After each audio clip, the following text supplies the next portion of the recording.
2025년 6월 21일은 세계가 미국의 세계 핵시설 공격으로 충격에 빠진 날로 역사에 기록될 것이다. 이 작전은 전 세계 어떤 군대도 따라올 수 없는 미국의 군사적 우위를 보여주었다. 트럼프 대통령은 소셜미디어 게시물을 통해 이제 평화를 만들어야 할 때라고 단언했으며 이는 아마도 올해 가장 파장이 큰 발언일 것이다. 이번 공격은 중동을 포르도, 포르도, 나탄즈, 이스파한 세 조각으로 갈라놓은 영혼을 베는 칼날과도 같은 충격적 사건이었다. 동시에 쿰퀴엄과 같은 핵 지원망과 이 지역의 악령적 영향력을 차단하며 중동 국가들의 게임 규칙을 바꿨다. 이번에 트럼프는 황금의 검을 휘둘러 자신의 권력을 확고히 다졌다. 자정의 망치, 공개적 길닦기, 비밀스런 천상초월. 미국의 갑작스러운 공격이 펼쳐진 전 과정을 파악하기란 쉽지 않다. 고위급 전투력부터 거의 완벽한 정밀도로 실행된 전술적 움직임까지 이번 작전은 고전 전략을 현대 전쟁에 효과적으로 적용한 사례다. 손자병법에서 중국 고대에 36개까지 심오한 군사 원리가 있었지만 현대 국가가 이를 실제 전쟁에 이처럼 효율적으로 적용한 경우는 드물다. 78세의 미국 총사령관은 허장성세의 예술을 전장에서 현실로 만들며 세계를 놀라게 했다. 앞으로 수년간 역사가들은 그가 어떻게 안개를 뿌려 혼란을 일으키고 결정적 일격을 가해 상대와 관찰자들이 무슨 일이 일어났는지 깨닫기도 전에 모든 것을 끝내버렸는지 연구할 것이다. 중국 역사에서 유명한 군사고사인 공개적으로 길을 닦고 비밀리에 천상을 초월하다는 한신 장군이 허위 공격 방향을 노출해 적을 속이고 주력군이 다른 길로 몰래 진격해 기습한 한초 전쟁에서 유래했다. 이는 동쪽을 흔들고 서쪽을 치는 전략의 상징으로 적의 방어 체계를 혼란에 빠뜨린 후 결정적 일격을 가한다. 트럼프 정권의 자정의 망치, midnight 햄머 작전은 이 고전 전략을 현대적 맥락에서 정밀히 적용하며 최첨단 군사 기술 정교한, 허장성세, 단호한 정치적 의지를 결합했다. 치밀한 준비와 기만 전술. 4월 트럼프는 이란의 60일 내 핵 협상을 타결하라는 최후 통첩을 보냈고 이스라엘의 네타냐후 총리에게 이란 공격 계획을 보류해 협상의 기회를 주라고 요청했다. 오만에서 열린 미국-이란 첫 협상은 긍정적 신호를 보였지만 곧 교착 상태에 빠졌다. 6월 8일 기한이 일주일도 남지 않은 시점에 트럼프는 데이비드 캠프에서 국가안보 고문들을 소집해 대안을 검토했다. 다음 날 그는 네타냐후와 통화했으며 네타냐후는 워싱턴의 허가 없이 이스라엘이 행동할 것이라고 선언했다. 같은 시점 CIA 국장 존 랄프는 이스라엘이 이란 공격을 준비 중이라고 보고했다. 트럼프는 상황실에서 매일 기자회견을 열어 군사 행동을 준비하며 두 가지 목표를 명확히 했다. 철저히 보호된 이란의 핵시설, 특히 포르도를 완전히 파괴하고 미국이 장기전으로 끌려들지 않도록 하는 것이었다. 고문들은 미국의 벙커 파괴 능력을 신뢰했지만 이란의 강력한 보복을 우려했다. 그러나 트럼프는 단호히 말했다. 필요하다면 우리는 상응하는 대응을 할 것이다. 공격 전주 트럼프는 이란 공격 결정을 철회하겠다는 논란의 발언을 던졌다. 관찰자들은 그의 결단력 부족을 비판했지만 이는 절묘한 기만 전술이었다. 6월 20일 금요일 밤 트럼프가 뉴저지 골프 클럽에서 웃으며 대화하는 동안 미주리 공군기지에서 3만 파운드 벙커 파괴 폭탄을 실은 B2 스텔스 폭격기들이 포르도 나탄즈 이스파한의 이란 핵시설을 공격하기 위해 이륙 준비를 하고 있었다. 동시에 다른 B2 폭격기들은 서태평양 괌으로 이동했다. 이는 트럼프 정권의 공개적 길닦기 비밀스러운 천상초월 전략이었다. 트럼프는 자신의 결정이 철저히 비밀에 붙여지길 요구했다. CNN은 그 금요일 밤 트럼프가 오픈 AI CEO 샘 알트먼과 함께 클럽 레스토랑에서 신입 회원 환영 행사에 참석하며 여유로운 모습을 보였다고 전했다. 인공지능에 대해 그가 맡기를 바란다. 트럼프는 손님을 가리키며 농담을 던졌다. 자정의 망치 작전.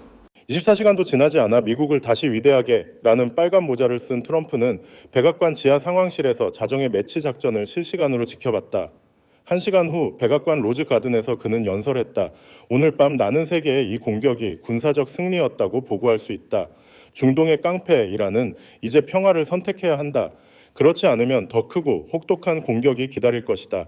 이 작전은 수개월 수주일에 걸쳐 준비되었으며 국방장관 헤스펠과 합참의장 댕켄 장군은 높은 정밀도와 철저한 보안이 요구되었다고 밝혔다. 국방장관은 일요일 기자회견에서 B2 폭격기들이 세계가 모르는 사이 이란 핵시설을 공격하고 빠져나왔다고 전했다. 비 보이지 않는 칼날. 이번 공습의 주인공은 B2 스텔스 폭격기였다.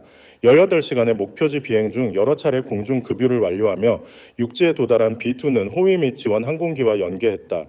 이 복잡하고 시간에 민감한 작전은 좁은 영공에서 여러 플랫폼의 정밀 동기화를 요구했으며 최소한의 통신으로 완수되었다.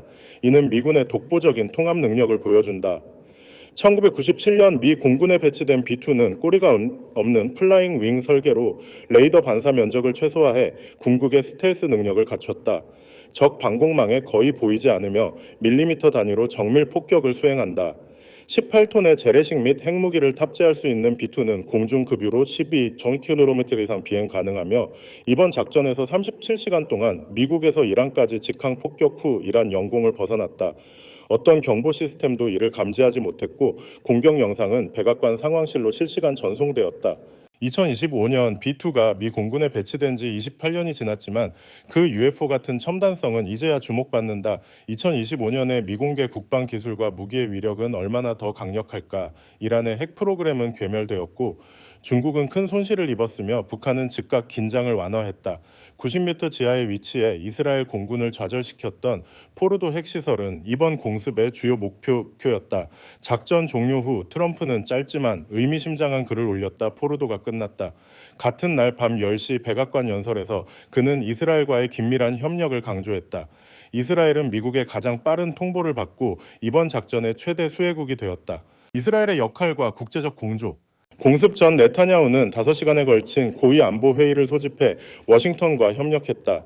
미 이스라엘 관계자에 따르면 트럼프는 이스라엘에 이란 남부 방공망 약화를 요청했고 이스라엘은 이란 미사일 발사대의 40% 이상을 파괴하며 정보 공유로 미 공군의 안전한 목표 접근을 보장했다. 미국은 걸프 지역 동맹국들의 작전 계획을 구두로 알렸지만 시점과 목표는 비밀에 붙였다. 백악관 내부 회의에서 트럼프는 공격 전 공화당 지도자들에게만 통보했고 민주당 지도자들은 비행기가 이란 영공을 떠난 후에야 알게 되었다. 최소 6대 B-2 스텔스 폭격기가 각각 14톤에 가까운 GBU-57 벙커 파괴폭탄 2발을 탑재 총 12발이 포르도에 집중 투하되었다. 이 규모의 공습은 시설을 마비시키는 데 그치지 않고 지도에서 완전히 지웠다. 관찰자들은 이를 소도살 칼로 비유하며 거대한 무력을 절대적 정밀도로 사용해 흔적을 남기지 않았다고 평가했다. 나탄즈와 이스파한은 400마일 이상 떨어진 미 잠수함에서 발사된 3발의 토마호크 순항미사일로 동시 타격되었다. 중국과 이란의 전략적 동맹의 타격. 이스파한은 2021년 중국의 자금과 기술 지원으로 건설된 핵심 시설로 중국과의 전략적 관계에 큰 타격을 입혔다. 이란은 중국의 핵 투자 대가로 석유를 제공하며 현재 이란 석유 수출의 절반 이상이 중국으로 향한다. 이스파한 공격은 군사적 차원을 넘어 테헤란 베이징 관계의 강력한 일격이었다. 이란은 초기에 피해를 부인하며 미군이 사전 철수한 벙커 입구만 파괴했다고 주장했지만 곧 국영 TV에서 중동 내 미군 기지 지도를 공개하며 보복 목표를 경고, 심각한 피해를 간접 시인했다. 트럼프는 즉각 반박했다. 이란의 보복은 우리가 오늘 밤 본 것보다 훨씬 큰 힘에 직면할 것이다. 이란이 혼란에 빠진 사이 북한의 김정은은 6월 21일부터 핵미사일 시험을 중단한다고 선언했다. 38선에서 트럼프와 직접 대면했던 김은 그의 임기 내 핵무기를 생존 위협 도구로 삼는 것이 불가능함을 가장 잘 아는 지도자다. 이란의 교훈은 핵 야망을 품은 독재자들에게 강력한 경고였다. 중동 재평과 글로벌 파장. 이번 공습은 단순한 군사작전이 아니라 중동 질서를 재편하고 중국, 러시아, 이란, 북한 연합의 전방위적 억제 효과를 발휘했다. 트럼프는 연설에서 이란의 핵 농축 시설은 완전히 파괴됐다. 중동의 깡패는 이제 평화를 선택하거나 더 혹독한 결과를 맞을 것이라며 이란이 도로변 폭탄 공격과 테러 지원으로 수천 명의 미국인과 민간인을 죽였다고 비난했다. 대만 전략자원연구소 소장 수쯔위는 이를 현대판 블리츠크리크 정역전으로 평가했다. 이는 제2차 세계대전 독일의 신속하고 충격적인 공격 전략에서 유래하며 이란의 핵 능력 파괴뿐 아니라 중국과 러시아의 중동 영향력을 축소해 미국이 인도태평양의 장기 위협에 집중할 수 있게 했다. 수는 이란 붕괴는 중국의 4천억 달러 1대1로 프로젝트와 170만 배럴의 저렴한 원유 공급에 큰 타격을 줄 것이라며 중국, 러시아, 이란, 북한 축이 붕괴되면 글로벌 지정학 질서가 깊이 재편될 것이라고 경고했다. 호르무즈 해협 봉쇄로 단기적 경제 충격이 있을 수 있지만 중장기적으로 중동은 안정될 가능성이 크다. 아랍 국가들도 미국, 이스라엘 연합이 이란의 핵 야망과 영향력 확대를 억제하는 것을 암묵적으로 지지한다. 대만 전쟁정치학원 전 학장 위종기는 이번 공격이 트럼프가 이스라엘-이란 충돌에 개입하지 않을 것이라는 의구심을 깨뜨렸다고 평가했다. 그는 이란은 핵무기를 가져선 안 된다고 수차례 강조했던 트럼프가 이를 행동으로 증명했다며 이란이 무너지면 다음 타깃은 파키스탄이나 북한일 수 있다고 경고했다. 이번 작전은 중동 안보를 강화하고 중국이 군사적 입지를 넓히는 남중국해와 대만 해협에 명확한 억제 신호를 보냈다. 위는 최근 베이징이 보잉 7447 민간 항공기 세대를 이란에 보내 비밀 군사 지원을 했을 가능성을 언급하며 트럼프의 신속한 대응이 전쟁 확대를 막고 중국을 지역 충돌에서 고립시켰다고 분석했다. 러시아의 위험한 공모. 미국의 공습에 세계가 경악한 가운데 러시아 연방안보회의 부의장 드미트리 메드베데프의 충격적 발언이 파문을 일으켰다. 그는 여러 국가가 이란에 핵탄두를 직접 제공할 준비가 되어 있다고 밝혔다. 이는 이란의 핵 기반이 거의 전부 파괴된 상황에서 불에 기름을 붓는 발언으로 중동에서 파괴적 경쟁을 촉발할 수 있다. 유엔 안보리 상임이사국인 러시아의 태도는 핵 확산 방지 조약 NPT의 정신을 훼손하며 모스크바와 테헤란의 위험한 공모를 드러낸다. 이는 글로벌 질서에 대한 공식적 위협이다. 이란의 핵탄두 보유는 지역을 전례 없는 혼란으로 몰아넣을 것이다.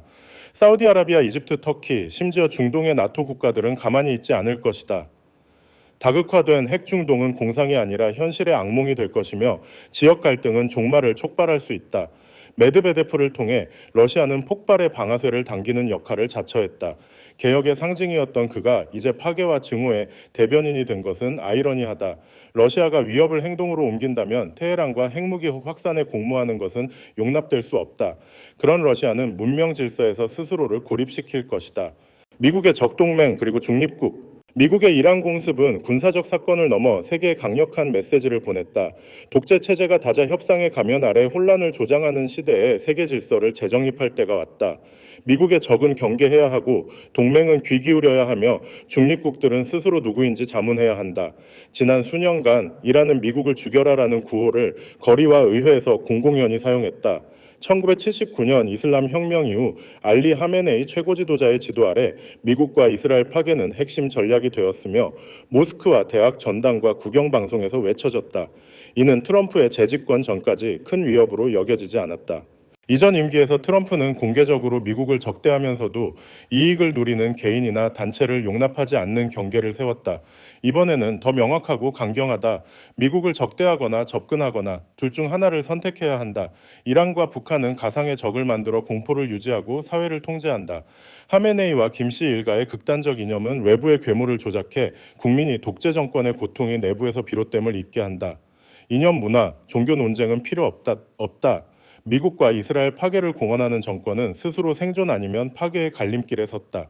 마치 당신의 마을에서 매일 아침 한 가족이 나와 당신 집을 죽이겠다고 소리치며 칼을 갈고 동맹을 모아 돌을 던지고 당신 아이를 노리는 상황을 상상해보라.